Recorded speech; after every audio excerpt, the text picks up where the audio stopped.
आइए इस खास शो में आज हमारे साथ कार्यक्रम में शामिल हो रहे हैं मोतीलाल ओसवाल फाइनेंशियल सर्विसेज से head of research institutional equities से गौतम दुगर साहब। गौतम जी, बहुत बहुत स्वागत है आपका।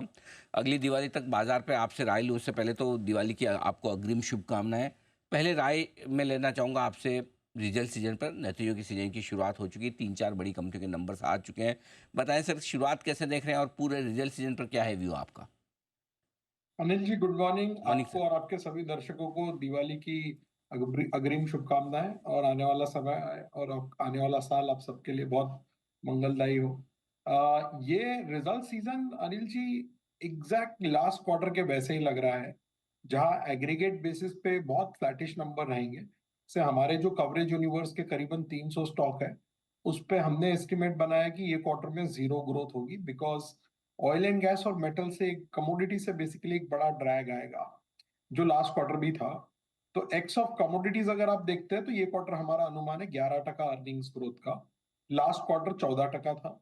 और निफ्टी में आप देखने जाए तो रिपोर्टेड नंबर्स पे 2% अर्निंग्स ग्रोथ रहेगा, एक्स ऑफ कमोडिटीज 10% रहेगा। निफ्टी लास्ट क्वार्टर में 4% था, और लास्ट क्वार्टर भी एक्स ऑफ कमोडिटीज 12% था। तो थोड़ा सा कमोडिटीज हटा के देखें तो ट्रेंड्स थोड़े से लीनियर है, बट मॉडरेशन है अर्निंग्स में, इसमें कोई दो राय नहीं है। ऑटोज में मॉडरेशन है। बाकी सेक्टर्स में भी आप देखें, कंज्यूमर, केमिकल्स, सीमेंट, इन सब में अर्निंग्स थोड़ा थोड़ा स्लो हो रहा है। इनफैक्ट ये क्वार्टर में प्राइवेट बैंक्स के नतीजे भी हम देख रहे हैं कि पीपॉप लेवल पे 12% ग्रोथ है, बट पैट लेवल पे केवल 5% ग्रोथ है। हालांकि हमने उस पर कॉल चेंज की है, अंडरवेट से ओवरवेट गए हैं। सिमिलरली आईटी में 8 से 10% की ग्रोथ है। अच्छे अगर सेक्टर्स देखें जहां पे ग्रोथ बहुत ज्यादा है ये क्वार्टर में अर्निंग्स की, तो उसमें एक हेल्थ केयर आएगा, दूसरा कंज्यूमर ड्यूरेबल्स है, तीसरा अगर आप देखने जाए तो यूटिलिटीज के नंबर्स अच्छे आने चाहिए इस क्वार्टर भी। तो ये जो 3-4 सेक्टर है, यहाँ पे नंबर अच्छे रहेंगे। जो स्टार्ट हुआ है रिजल्ट सीजन का, थोड़ा सा वीक हुआ है, क्योंकि डीमार्ट के नतीजे काफी वीक थे, वहां पे हमने अर्निंग्स काटा है 10-12% से। इवन रिलायंस के जो नतीजे आए थोड़े से वीक ही थे, वहां पे भी हमारे नंबर्स कटे हैं। FY 25 का नंबर्स 6% कटा है। आईटी ओके था, TCS was in line, HCL tech was a good beat, which is our single largest top idea in IT sector. Angel के नतीजे बहुत अच्छे थे, वो भी हमारे मॉडल पोर्टफोलियो में हमने उसका वेट बढ़ाया है, हमारे टॉप आइडियाज में है। बट ये क्वार्टर के एक्सपेक्टेशंस थोड़े कम है। हमने आगे के भी अर्निंग्स 4% से काट दिए FY 25 के। सो हमारा फुल ईयर का जो निफ्टी का अर्निंग्स ग्रोथ एक्सपेक्टेशन है, वो अब 7% है। ओके, तो ये आपके लिए 7% का अर्निंग ग्रोथ एक्सपेक्टेशन हम निफ्टी पर लेकर चल रहे हैं।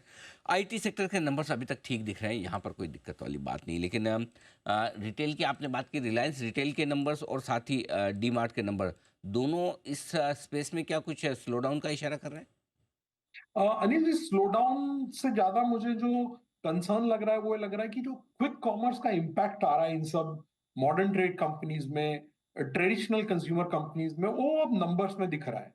आपने देखा होगा, डाबर ने भी जो प्रेस रिलीज दिया था 10 दिन पहले, प्री क्वार्टरली अपडेट्स में उन्होंने बहुत क्लियरली मेंशन किया था कि due to high growth in quick commerce, the inventory in the traditional outlets has gone up, so इसलिए उनको करेक्शन लेना पड़ा। सिमिलरली अगर आप डीमार्ट का भी कमेंट्री पढ़ते हो तो आपको दिखेगा कि क्विक कॉमर्स में जो बहुत ज्यादा ग्रोथ हो रहा है, ये जो नए नए एप्स आए हैं, एक कंज्यूमर पैटर्न, एक कंज्यूमर बिहेवियर चेंज हो रहा है। तो उसके वजह से जो traditional mom and pop stores थे, या आज के जमाने में क्या है, तो जो e commerce modern trade outlets है, वहां पे क्लियर कट प्रेशर दिख रहा है। आपने रिलायंस रिटेल के नंबर्स देखे होंगे, तो रेवेन्यू ग्रोथ में डिक्लाइन है। मैंने तो पहली बार देखा है कि वाई रेवेन्यू में रिलायंस रिटेल में डिक्लाइन आया है। इनफैक्ट उन्होंने स्पेस भी कम किया, तो स्टोर्स रैशनलाइजेशन भी डेफिनेटली हुआ है। सो मुझे लगता है थोड़ा सा pressure in in retail companies पे दिखेगा। इसमें एक ही एक्सेप्शन है, जो है ट्रेंड, जो अपनी अलग ही एक जर्नी ट्रैक कर रहा है। वहां पे आपको टॉप लाइन ग्रोथ में अभी भी 50-60% के रेंज में टॉप लाइन ग्रो हो रही है। बट आपका क्वेश्चन बहुत सही है। ये रिटेल कंपनीज में क्विक कॉमर्स का इम्पैक्ट ज्यादा है rather than demand slow down. Interesting point आपने बताया भी कि क्विक कॉमर्स का असर साफ अब आता हुआ दिख रहा है। आइए अब थोड़ी मार्केट की बात करें, यहाँ से लेकर अगली दिवाली तक साल भर के व्यूज से ग्लोबल मार्केट्स पे क्या है view? Anil ji, global markets का व्यू बताना बहुत डिफिकल्ट है, बिकॉज बहुत मूविंग पार्ट्स है इसमें। यूएस फेड आ जाता है, और आए दिन आप देख रहे हैं कि मिडिल ईस्ट में कुछ ना कुछ होते रहता है, राइट? तो एज ऑफ नाउ तो काफी हेडविंड्स दिख रहे हैं, क्योंकि global growth steady to moderately decline है, as in revision, not absolute decline. I'm saying the revision in global growth is very modest, and that too on the downside. दूसरा, inflation को लेके कई जगह पे तकलीफ चल रही है। सो बहुत ज्यादा मूविंग पार्ट्स है ग्लोबल लेवल पे, कमोडिटीज को लेके, जियो पॉलिटिक्स को लेके, और सबसे बड़ा अगले 30 दिन में यूएस इलेक्शन के नतीजे को लेके भी मार्केट बहुत चिंतित रहेगा। तो मुझे लगता है ग्लोबल मार्केट्स पे ज्यादा मेरी कोई ऐसे स्ट्रॉन्ग राय नहीं है। हाँ, we keep observing it, but हम जो पोर्टफोलियो में डिसीजन लेते हैं डेली बेसिस पे या क्वार्टरली बेसिस पे, उस पे हम लोकल मार्केट्स और लोकल बॉटम अप आइडियाज पे ज्यादा फोकस करते हैं, बिकॉज इंडिया के लिए वो ज्यादा मैटर कर रहा है। आपने देखा है पिछले 3 साल में, अगर आप देखते हैं 2021 1 जनवरी से लेके, तो मान लीजिए 30 सितंबर तक डोमेस्टिक इन्वेस्टर्स ने $110 बिलियन इंडियन मार्केट्स में डाला है, जबकि फॉरेनर्स ने केवल $15 बिलियन डाला है। तो इंडियन मार्केट का जो भविष्य है, इंडियन मार्केट की जो डायरेक्शन है, वो अब इंडियन इन्वेस्टर डिसाइड कर रहे हैं, ना कि ग्लोबल मार्केट्स में क्या हो रहा है या ग्लोबल इन्वेस्टर्स किधर पैसा मूव कर रहे हैं। वो ऑफ कोर्स इंपॉर्टेंट है, but they that is not the single largest deciding factor anymore. Indian retail investors Indian market की दिशा तय कर रहे हैं। भारत की रिटेल इन्वेस्टर्स की जो तीसरी महाशक्ति थी अब पहली महाशक्ति हो चुकी है, इनके फ्लोज किस तरह से रहते हैं, इस पर काफ़ी कुछ बाजार का भविष्य निर्भर है। आइए अब भारतीय बाजारों की बात करें। क्या एक तो ये कि अगले साल इसी वक्त अगली दिवाली पर बाजार यहाँ से ऊपर दिखेंगे और साल भर की यात्रा कैसी रह सकती है? तो अनिल जी, अगले साल का हमारा अनुमान ये है कि जो वैल्यूएशन पे आप ट्रेड कर रहे हैं, यहाँ से री रेटिंग मुश्किल लग रही है, चाहे ऑफ लार्ज कैप हो या mid cap. Of course mid cap तो बहुत महंगे हैं। मिड कैप इंडेक्स 60% प्रीमियम पे ट्रेड कर रहा है वर्सेस निफ्टी। निफ्टी के वैल्यूएशन अभी भी बहुत फेयर है। हम लोग 20 से 21 पी के आसपास ट्रेड कर रहे हैं, which is fair, which is neither too expensive not too cheap.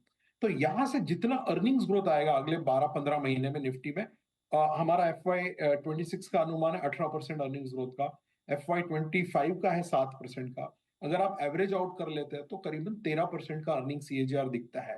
Last year जब हमने अगस्त में डिस्कशन किया था, मैंने कहा था कि CY 24 में ब्लू स्काई निफ्टी टारगेट 25,000 होगा, ना कि base case blue sky 25,000।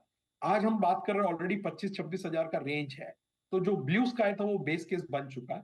But यहां से जो रिटर्न आएंगे, मुझे लगता है अर्निंग्स ग्रोथ बहुत बड़ा रोल प्ले करेगी, ना कि वैल्यूएशंस। पिछले 3-4 सालों में हमने देखा है ब्रॉडर मार्केट्स के वैल्यूएशंस काफी रीरेट हुए। मैं आपको एक डेटा पॉइंट बताता हूँ। 2019 से लेके 2024 के बीच 5 साल में NSE small cap index x of financials earnings growth केवल 8% रहा है CAGR, जबकि मार्केट कैप कंपाउंडिंग उस 8% के सामने 28% हुई है। तो भयंकर री रेटिंग हुई है एक्स ऑफ फाइनेंशियल्स। आप सिमिलर डेटा मिड कैप का देखने जाएंगे, आपको वैसे ही नतीजे मिलेंगे। In fact Nifty itself on a 5 year basis, earning CAGR is 18, market cap CAGR is 18, but X of financials आप देखेंगे अर्निंग CAGR केवल 13% रहा है, जबकि मार्केट कैप CAGR 19% रहा है। तो यहां से अगर आप अगला 12 महीने का दिशा तय कर रहे हैं, तो मुझे लगता है थोड़ा सा अर्निंग्स ग्रोथ विजिबिलिटी पे ज्यादा ध्यान रखिए।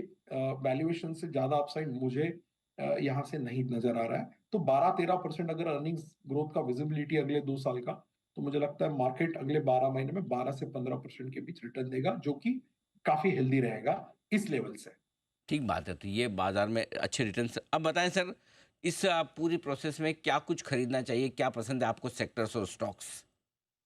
सो अनिल जी, हमने इस बार के मॉडल पोर्टफोलियो में काफी रिविजन्स किए हैं। हमने प्राइवेट बैंक्स को अंडरवेट से ओवरवेट कर दिया है, जहां पे हमने HDFC बैंक, ICICI बैंक का वेट बढ़ाया है, कोटक बैंक को मॉडल पोर्टफोलियो में डाला है, एंजल का वेट बढ़ाया है, HDFC लाइफ ऐड किया है, 5 स्टार बिजनेस ऐड किया है, राइट? सो फाइनेंशियल्स हमने ओवरवेट किया है, with in which private banks को हमने अंडरवेट से ओवरवेट किया है। टेक हमने जो लास्ट क्वार्टर ओवरवेट किया था, उसमें और ज्यादा वेट ऐड किया है। एक्चुअली 6 महीने में अगर आप हमारा मॉडल पोर्टफोलियो देखेंगे, तो IT का वेट 8 से 15% हो गया है, जहां पे SCL टेक हमारा सिंगल लार्जेस्ट टॉप आइडिया रहा है पिछले 2 साल से, फॉलोड बाय इंफोसिस, और मिड कैप में हमें परसिस्टेंट और कोफोर्ज अच्छे लगते हैं। इसके अलावा जो सेक्टर्स हमारे ओवरवेट है, वो है consumer discretionary, industrials, real estate और हेल्थ केयर। और जहां हम अंडरवेट है वो है auto, metals, energy and utilities. ये हमारे अंडरवेट सेक्टर्स रहे हैं। और हम सीमेंट पे हमारा जीरो वेट है as of now as we speak.